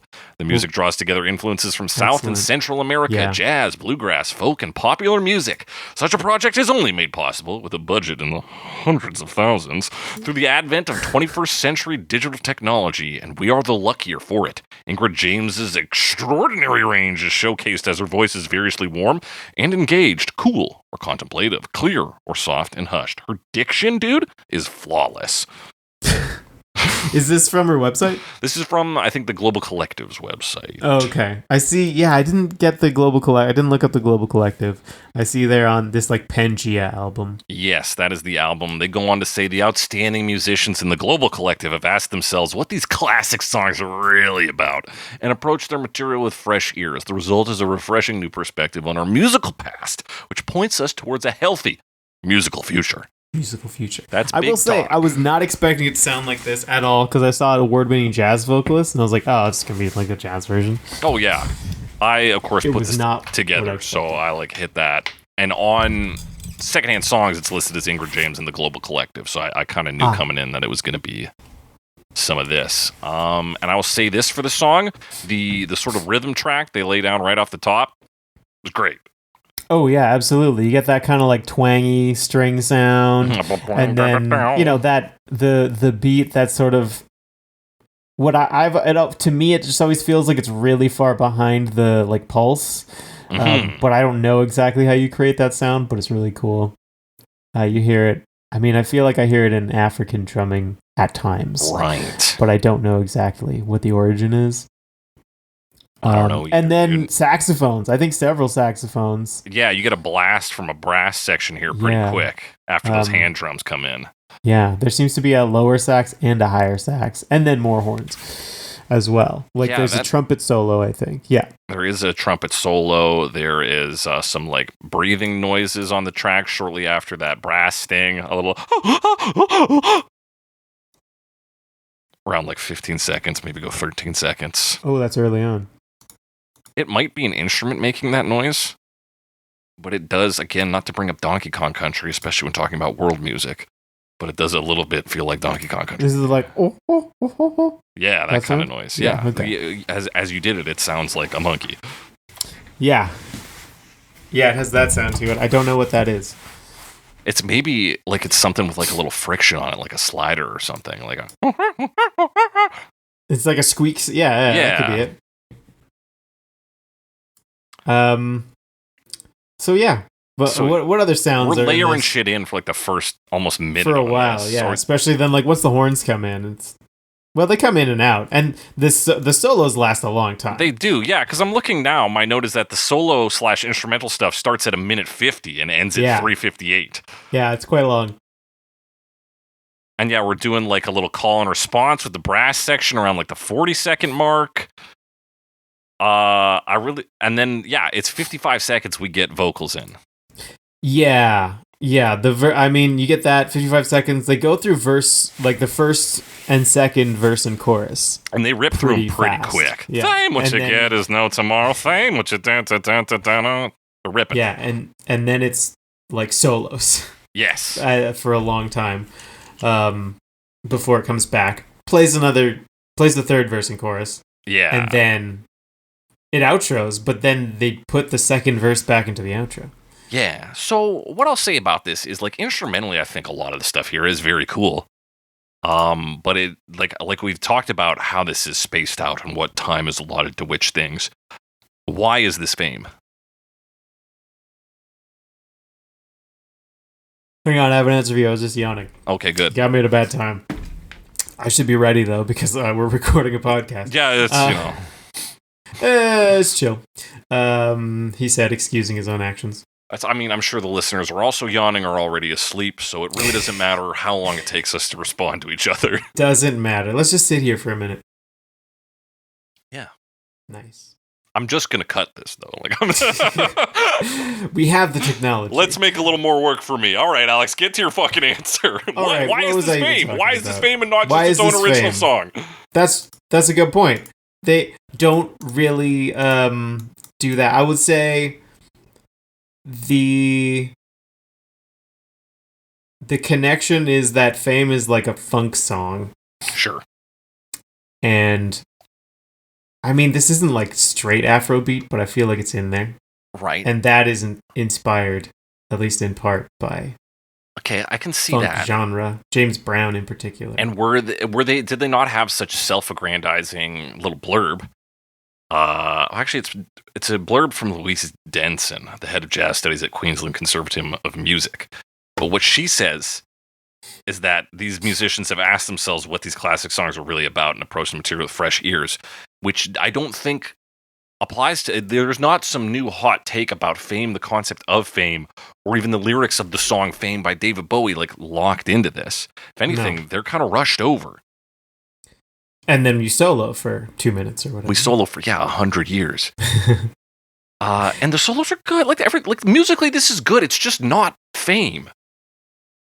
Certainly not in the same way. Not in almost any way, I might argue. That's true. I'm just trying to think, like, what about the music of Fame? And like you said, you found a tenuous connection with funk and Afrobeat to world music. Thin thread. Which is enough to do a cover. I'm not saying you have to, have a full plan out here. But based on their own description, that's what it is. That's what it is. And for us, the listener, we have to ask, why is this Fame? Even if they've decided that it's just that. To me, to you and I especially, being, self-proclaimed critics of cover music, we need to ask ourselves, why is this Fame? And I don't have an adequate answer. I don't have an answer either.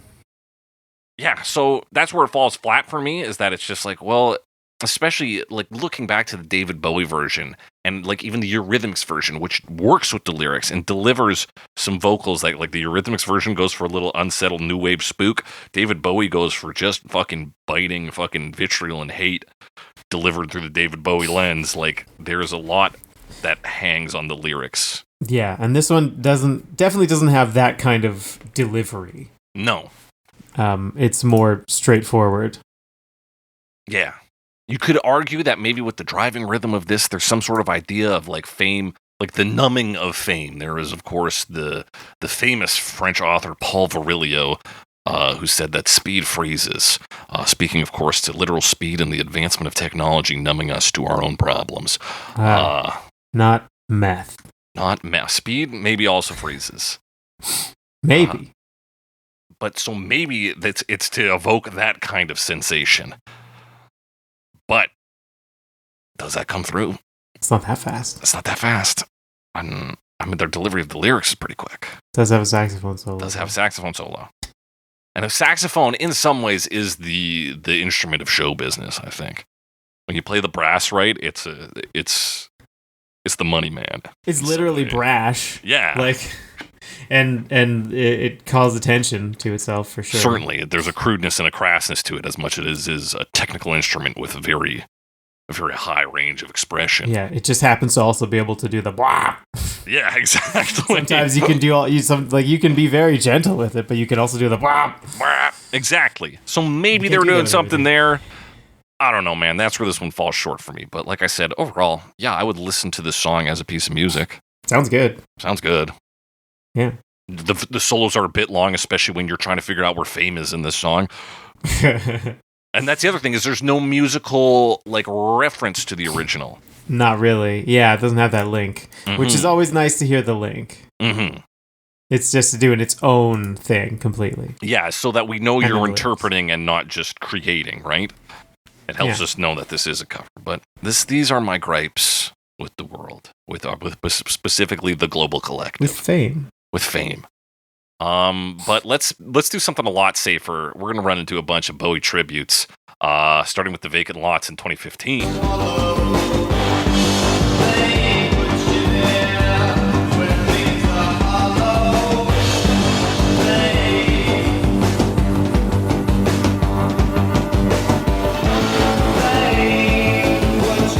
Yeah. So these guys are a post-punk electro band from Brooklyn. They're a two-piece band they formed in 2010.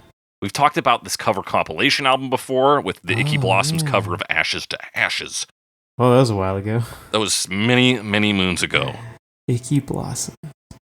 That's gotta be a White Stripes reference. It must be. Anyway. But this, we got what you'd expect from a two-piece post-punk electro band. Closer in anything to like Eurythmics. New wave, post-punk, they're friends. We got a pulsing synth that brings this one in. It's just, I thought it was like, is post-punk electronic different from post-punk? Is it different? I would guess more electronic than post-punk. Yeah. Anyway, I don't know. I guess, yeah, it's way more synth-driven, I guess you'd say. Yeah. Yes, and it definitely is that. Like you were saying, you get that thing, the thing. Yeah, that synth that's just yeah. It's kind of like looping, like filter amp thing. Yes. Very bassy, like bah, bah, bah, bah, bah, bah, bah, bah, bah. And there's rain in the background on this too. Yeah, rain sound effects on the sequencer. Yeah. Yeah, they're also kind of leaning into this spooky idea that Eurythmics put forth. Where it's like that kind of like dark edge, because they have the rain, and then their percussion is very metallic. Yes, and very like kind clangy. of sounds like pipes. Mm-hmm. Like you're hitting pipes. So it's kind of grungy. Not like grunge music, but like dirty. Yeah, dirty. It's a little industrial, but not industrial. Industrial. Music. That's a better word. Yeah, it doesn't sound like industrial music, but it does sound like there's metal things. It's like Stomp, or when like a group of yes. animated cats get together to play music in a back alley or something. As they when might. Did that happen? Probably in the film The Aristocats, if I had to guess. The Aristocats. Or in the film Oliver and Company. Could have also happened in there. I feel like it's a pretty classic animated cartoon moment to have trash cans and metal pipes. Okay, turning into instruments. I didn't think I was going to get fucking grilled on that. Where it was just cats walking. Anyway, it doesn't matter. Right. Was that I can't remember what song that was for. Not the point. The point is, yeah, we then get like a droning sort of guitar noise to add some more spookiness into here. Yeah, it's very like textury, which I guess that's the like post-punk thing, right? Mm-hmm. And then the like dark vocals too. Fine. Yeah, with a big crash on the cymbals and then some crunchy guitar coming through. Yeah. Very wide guitar. Wide guitar, yeah. It's hit a big chord, let it ring out. Once it's fully rung out, hit that chord again. And like we mostly set up that beat, right? Because like that the like sequencer kind of sticks around beneath everything as it goes. Mm-hmm. Really, the only other big thing that's different that I noticed was the third chorus, where they gets like they like speak really slowly. Oh, it's almost like a chant. Yeah, they do speak it a bit. Before that, they do just when they're doing like 110 is the first time they do it, but they just rise in intensity by going up like an octave or something. It's fame, and then it's fame. So rising in intensity, adding a little tension that way. Frequency. Yeah. Fame. Yeah, we layer some things. They do a spoken verse. It is pretty classic, like post-punk genre. With the like really filtered vocals and all the synthesizers and guitars, but like more synth focused than guitar focused, I guess. Mm-hmm. Yeah. I thought it was kind of cool. It gives you that like that idea. Just the tone of it makes you think like, oh, fame is bad, and that's points in the right direction. Yeah. They also it sounds pretty good. Very like synthy, bassy. They mostly do verses as well, so. Which I thought was interesting. Mm-hmm. Because that's like the hook, right? They do the fame, yeah. Which is kind of already the hook. And yeah, that is part of what gets us down to under 3 minutes. Is that they don't have those like chorus sections in, except for the Bully for You. They do chorus 3. Yeah. They do verse 1 and 2, and then chorus 3. Yes. Yeah.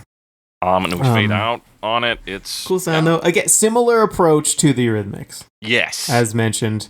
But but The also a Eurythmics cool maybe sound. sound a little more like polished or individual, like beyond And- being of the genre. Whereas And these they're a lot guys, more active too. Like they were really Yeah. fast. Whereas this one, like it moves through pretty quickly, but it doesn't have that same like we're cooking feel. To Yeah, it. it definitely moves at a slow pace. It's the pace of that synth from the start. Dun, dun, dun, dun, dun, dun, dun, dun, dun, dun, dun, dun, dun, dun, dun, dun, dun, dun. But we've got to move at our own pace to David Fonseca with Marta Wren in 2017. Fame put you there when things are hollow. Fame. Fame is not your brain, just a flame. Burns your chain to keep you in. Yeah, both Portuguese artists That's correct. that have been around for a while. Marta, in particular, has been around since the mid '90s in Portugal, Look at her. and is associated with the soul and funk movement in Portugal, which I was not aware of. Not aware of. Apparently, that exists. Was that with her work as the co-founder of Sloppy Joe, as the singer of Boba Zines, or part of Funkalicious, do you think? Wow, Which I one of sure those don't know the answer to that question. Yeah, so they're both kind of like 90s people. Like Fonseca was in the Silence 4 in the 90s, and that was apparently his big claim to fame. He's also a photographer as well as a musician. And they got together to do this Bowie 70 tribute in 2017, when David Bowie, of course, would have been 70. Would have been 70. If the government That makes didn't take sense. him out. Yeah, that makes sense. That makes sense. I kind of like the artwork. It's Yeah, it's Just of all course them, but inspired on the by Key Rise and West. Fall of Ziggy Stardust. with Yes, the K West sign. the K West sign. So now we got this one. What is this one? It's starts with a little twinkly synth is what it starts with. It does. It doesn't have the reverse sounds, but like it is a twinkly synth, but it's playing like the guitar intro. you know? Yeah. Like it's very bright. So it's more like a less like production focused version of the intro. And then it plays the riff like fairly closely. This one is the one that like does the riff. Yes. And that's what you get, particularly with tribute albums, especially if they're like these guys are using real instruments. You're going to get something that hugs pretty close to the original. Yeah. Definitely much closer. Yeah, this one rock and rolls it up a bit, though. It's a little bit crunchier, a little grungier. It does feel more rockish. Mhm. I guess modern too. Yes. But it's also just 2017, so that's going to happen. I don't know if you could not do that. You could avoid that. Yeah. Now, there is a I don't know. descending pattern on here that comes in around 19 seconds. Okay. That sounds very similar to, I think it's used in Magic Dance on Labyrinth. Dun, dun, dun, dun, dun, dance, magic dance. Ooh. I don't remember that specifically, but I am thinking of like just the end of Fame. Fame, fame, fame. Yeah, of fame, course, there's the fame. descending pattern there, too. I think Yeah. just the way the synth tones come in, too, makes me think of Labyrinth. Ah, I see. What other sounds are on there? I mean, it's, like I said, it's playing the riff pretty closely. They split the sections a bit more. So like where I was saying before, verse and chorus sound very similar to the point where I'm like, is it really a verse and chorus? This one has like another guitar that plays this rising part in what's called the chorus. Right. So like if you go to 48 seconds, you can hear it pretty good. Okay, let me take a look there. Yeah. And then they also, that descending part. So I think it also plays later on as well. It Let me does, see. yes. 248's the time I noticed it, Mhm. but it plays throughout clearly.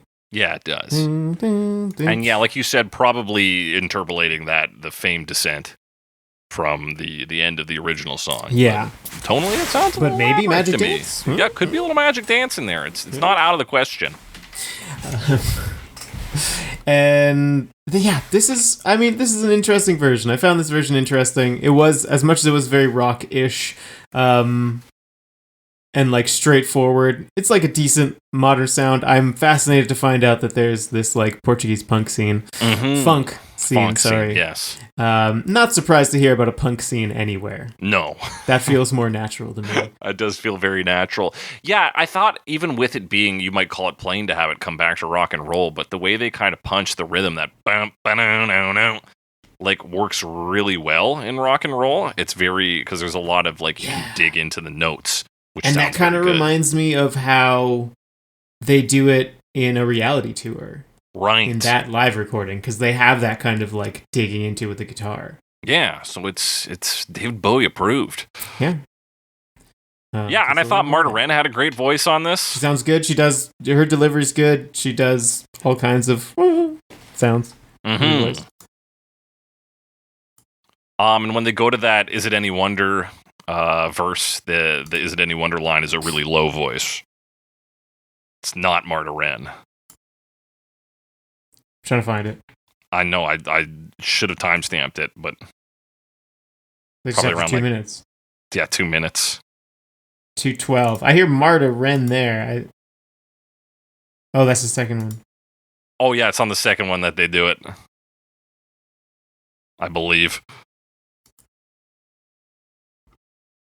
She also, you can really hear, okay, the could have been the best, could have been a big, could have been a bit. Yeah, this is the one that I Yeah. included because I was like, that's crazy, a whole new section. A whole new section. No, not really. No, But it's not. it feels new. It feels new. Yeah, she translates it once that you can understand the words into like a different style. It's not this high pitched scat sounding thing Yeah. anymore. So it's a little more straightforward. That's what I got for this one. Yeah, this one more straightforward, I would say, but not worse for it overall. Decent sound. Yeah.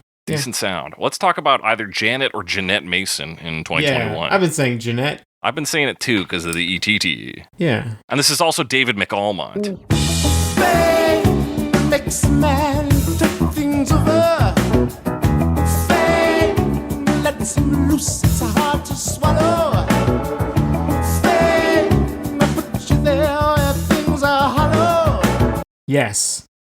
He's the singer, I believe. Yes, he So is. there's a lot of backup vocals, and Janette is a pianist. That makes sense to me, my man. Oh wait, is he the pianist? No, I think she's. No, he's very Janette. clearly the vocals. They're high vocals, but they are masculine. He's an Yeah, I'm English only saying vocalist. that because my notes are ambiguous. Well, Yeah. get better notes, dude. I don't know what Didn't to tell write you. them very clearly. That this almost defeats the purpose of notes. Yeah, almost. Just makes me more confused to have notes. I might as well not write them. Might as well not write them at all. But yeah, Janette Mason, she's British jazz pianist, arranger, composer, record producer. She's toured with in the 90s with Oasis, Katie Lang, and Seal. Okay. So she's a real working musician. Yeah. This This one version. is like funky jazzy. Yes, jazz Yeah. funk. Yeah, jazz funk you might call it. I Funk might call it jazz. funky jazzy. You know, Funky you can call it jazzy. whatever you want. I don't That want to limit your Is the name of a creativity. hunky dory cover album? That's funky Funky jazz, jazzy. funky jazzy. Funky jazzy. Funky dory, funky jazzy. Let's make it. We Let's can't. make it. We don't play funk or jazz music. We can hire people to do that, Alex. Ah, you're right. Can't do it yourself, pay someone else to. Pay someone else to do it. Can't pay them. Pay them with exposure, baby. Exposure, yeah. That's the way to do it. It's got that kind of, I mean, just more modern, like funky sound with the jazz. I was reminded of like Scary Pockets to a degree. To a degree, these guys are maybe more of color than Scary Pockets. There you go. To say less white, so I think the sound is better. And they, what else is going on here? They got I a didn't- pretty slick like rhythm going on. They got some good. There's like a bright synth on there. There's some nice bass licks. I do like this one overall. I think my one critique is when we get to the rain check on Pain line the first time, it's super cool because McAlmont goes up really high. On Pain! And then like riffs on that for a bit. And then they repeat it. They do that verse again. And he does the exact same thing. And I'm like, we've already heard this. Oh, yeah. Is that This- like after they do like solos in between? Yes. Yeah. Because there are some solos. This is a bit extended. Yes. Not I do think that they much, space out the solos pretty nicely, They though. do, because there's definitely a guitar solo, but I think there's a piano solo as well. It's got that like real like clean guitar sound with a sort of low end. That's nice. 2:43 is my timestamp. 2:43. Yeah, that sounds about right. Yeah. Yeah, I thought this one had a great groove to it overall and some good solos. Sort of, like you said, a modern update on the original, which is based in soul music, but this is, yeah, pulling on funk and jazz. And it's pretty good sound. Yeah. Enjoyed it. Yeah. Yeah, I actually really like this one. But let's fucking cut things short here. We're already at an hour 43. Let's talk about some final verdicts here. We got Let's 3 do it. categories today: the worst version, the best version, and the version that likes fame the most. Who here is craving to be famous, unlike the lyrics of the song suggest? Alex, worst version, what is it? Worst version. I dug a lot of them. I think, and this is just a personal preference, I'm gonna give it to Tommy Lee Yeah. because it didn't work overall, and it's not really a genre I like all that much. And maybe I just don't like Tommy Lee all that much. I don't know. I don't want to say that definitively, but I might not. But I'm going to give it to that version, even though it definitely had some things going for it. I think lyrically being off the mark is a reason we have in the past used to fully just discredit a version of a song. That's true. And I think that applies here as well. And I don't think, like, the parts of his song that sound like Earthling David Bowie are very compelling to me, but the parts that sound like rap and nu metal just don't really work well for me. So for that reason, yeah, I think it is the worst version this week. It's just a little lopsided. It's not quite as good as it could be. But Alex, what is the best version of this? What is the best version of this? I liked a few of them. Mm-hmm. I did. But did I like them the most? That's the question. I'm going to give it to... I'm gonna give it to Janette Mason. I quite enjoyed that version. Mm-hmm. It was a good sound. They didn't... They still had the solos in there, but like it worked. It wasn't like overbearing. I even like the Ingrid James version solos, even though they were much longer. But I think Janette Mason is got to take it. Yeah, I think I'm also going to give it to Janette Mason, who I honestly didn't think was going to impress me. No, and I mean, like, I liked other ones. But I liked other ones. I thought David David Fonseca's version with Marta Wren was really good. I like the Yeah. Vacant Lots version. I like Eurythmics. I Yeah. didn't like Ingrid James' version because it's not actually Fame. secretly. It's secretly just a different Nothing. song. No song. No song. But yeah, I think Janette Mason did a really good like modern take on it. Yeah, still sticking with funk and jazz. Good use of solos. Good singer on it.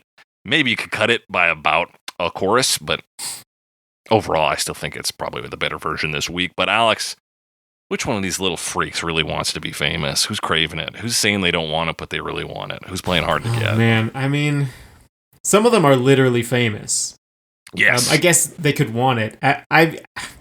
Tommy Lee's the easy answer, I think, because that's the one that adds the lyrics that are like, but it's kind of rules though. Get all your dirty wishes, Get all man. dirty wishes. Yeah. I feel like I used to say dirty a lot, and I didn't realize it was a trend. Really? I don't know, just like When were you saying dirty? In what context? like elementary school, and you're like, ooh, that's dirty or whatever. Okay. In like junior high school, I feel like we don't say it as much anymore. I don't know. I got to think about this You should more. probably hit the elementary schools and middle schools in your area and ask the kids what they're I'll saying. interview some young children, Some youth. some youth. But I think it's Tommy Lee, just because he says it in the song, Mm. kind of. Yeah, you're right. That's a fair choice. Yeah. I think I'll give it to Ingrid James in the Global Collective. 'Cause just from that quote from that Queensland The jazz quote. person, they sound like they're pretty thirsty for it. They do. And that's why they tucked away the lyrics like so tinily in there. They're like, people aren't even going to care that this is a famous song. Now it's Ingrid James in the Collective song. Hmm.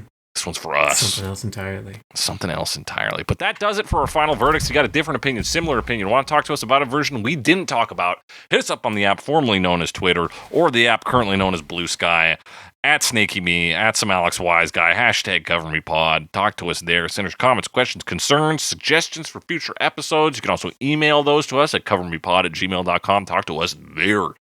Now, be sure to rate and review us. We're on all the apps. We are on Spotify. We are on Amazon Podcasts. We're on Apple Podcasts. We're on Podurama, Podbean, Pocket Casts. All the apps. We're on an app. Tell your friends about us because the apps don't want you to know. They don't want anyone to know. And what you can really do to get the word out this week is get you and some of your closest musical friends together. Send us some demos of, I would say, covers of Hunky Dory in the styles of funk and or jazz. And then we'll kind of approve those, put those together. Boom, promotional album, Funky Jazzy, the Funky Cover Me Jazzy. project. done and dusted, hand it out to all your friends. They'll say, how did you get to be part of this cool collective thing? And you'll say, oh, it's part of Cover Me. And they'll say, did you get paid? And you'll say, only in exposure. Look at the CD. And they'll say, wow, incredible. They'll say, what an incredible deal.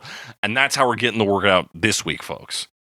That does it for today's episode of Cover Me. And as we always say on Cover Me makes a man take things over.